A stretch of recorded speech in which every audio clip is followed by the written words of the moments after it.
किस्सा गोई में आज मैं आपको एक बहुत ही सुंदर कहानी सुनाने जा रहा हूँ। ये कहानी एक पति पत्नी की है। कहानी के दो पात्र हैं, सुजैन और मारिया। दोनों ही बहुत सुंदर व्यक्तित्व के धनी। मारिया बहुत ही सुंदर स्त्री। उसकी सुंदरता में उसके बालों का बहुत बड़ा योगदान। सुनहरे बाल, लंबे घने बाल उसके व्यक्तित्व का एक बहुत बड़ा हिस्सा। इन बालों पर मारिया को नाज हुआ करता था। दूसरी तरफ सुजैन एक बहुत अच्छे व्यक्तित्व का धनी, सुंदर सजीला नौजवान। सुजैन के पास उसके पिता की एक घड़ी हुआ करती थी, जो उसके पिता ने बहुत पहले उसे भेंट स्वरूप दी थी। ये घड़ी उसके पिता की अंतिम निशानी थी। इस घड़ी को अक्सर सुजैन अपनी कलाई पर पहनकर बहुत इतराता था। यूँ कहूँ कि इस घड़ी को सुजैन कभी अपने से अलग नहीं करता था, या फिर यूँ कहूँ कि ये घड़ी सुजैन के व्यक्तित्व का एक हिस्सा थी। दोनों बहुत हंसी खुशी अपना जीवन यापन कर रहे थे। हाँ, लेकिन एक दिक्कत थी, आर्थिक तंगी।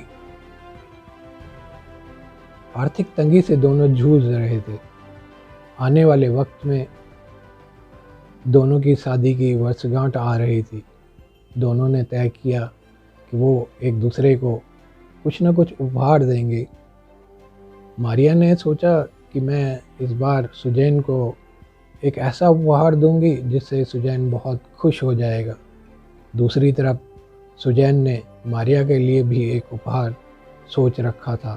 उसे पता था कि मैं जो उपहार इस बार मारिया को दूंगा, मारिया इसे पाकर बहुत प्रसन्न होगी, बल्कि उस उपहार का प्रयोग कर मारिया इतराएगी और शायद उसकी सुंदरता में और चार चांद लगेंगे।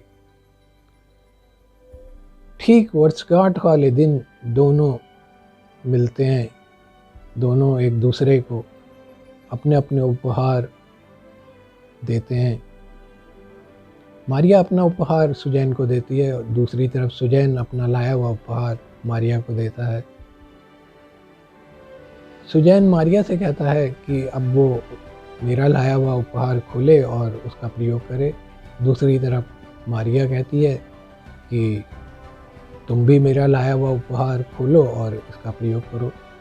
आखिर में तय होता है कि दोनों एक साथ एक दूसरे का उपहार खोलेंगे और फिर उसका प्रयोग करेंगे। इधर मारिया सुजैन का लाया हुआ उपहार खोलती है, दूसरी तरफ सुजैन मारिया का लाया हुआ उपहार खोलता है। दोनों एक दूसरे का उपहार जैसे ही खोलते हैं तो देखते के देखते रह जाते हैं, दंग दोनों के दोनों। एक दूसरे को देखते हुए चुप एक सन्नाटा सा पसर जाता है। सुजैन चाहता है कि मारिया उसका लाया हुआ उपहार खोले और प्रयोग करे। मारिया चाहती थी कि सुजैन भी उसका लाया हुआ उपहार खोले और प्रयोग करे, लेकिन दोनों एकदम से चुपचाप सोच नहीं पाते हैं कि क्या करें। आखिर में मारिया के आंखों में आंसू बह चलते हैं। दूसरी तरफ सुजैन भी चुपचाप ज़मीन की तरफ देखता हुआ, ऐसे लगता है जैसे वो ज़मीन को कुरेद रहा हो। समझ नहीं पा रहा है कि क्या करूं। मारिया अपने सिर का स्कार्फ खोलती है। सुजैन देखता है तो भौंचक्का रह जाता है, देखता का देखता रह जाता है। उसके मुंह से सिर्फ इतना निकलता है, अरे मारिया, ये तुमने क्या किया। मारिया ने अपने सुंदर बाल कटवा चुकी थी।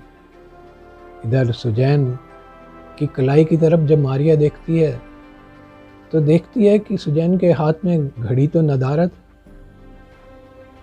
हाँ, सुजैन भी उस घड़ी को बेच चुका था।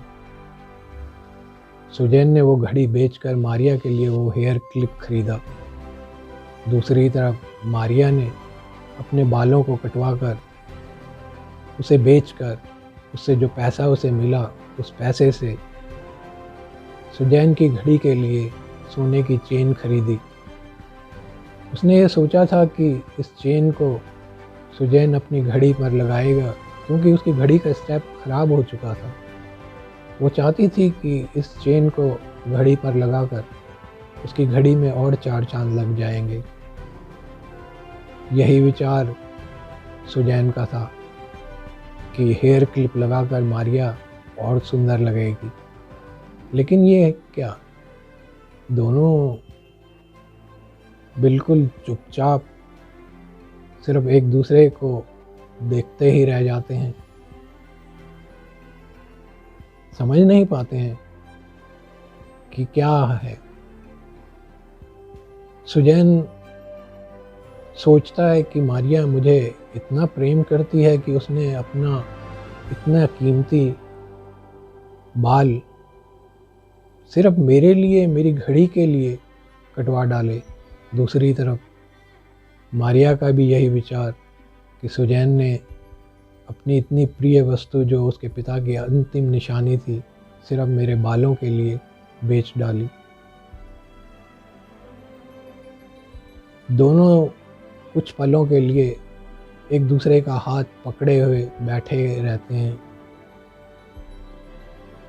और अपने उन पुराने दिनों की तरफ चले जाते हैं, जब वो एक दूसरे को पहचानने लगे थे, बात करने लगे थे। तो दोस्तों, प्रेम में त्याग कितना बड़ी बात है। ये एक समर्पण है। इस त्याग का कोई सानी नहीं। आपको ये कहानी कैसी लगी, ये किस्सा कैसा लगा? पसंद आया हो तो प्लीज़ इसे लाइक, शेयर और सब्सक्राइब ज़रूर करना। अगली बार मिलता हूँ एक और किस्से के साथ, एक और कहानी के साथ। नमस्कार, धन्यवाद।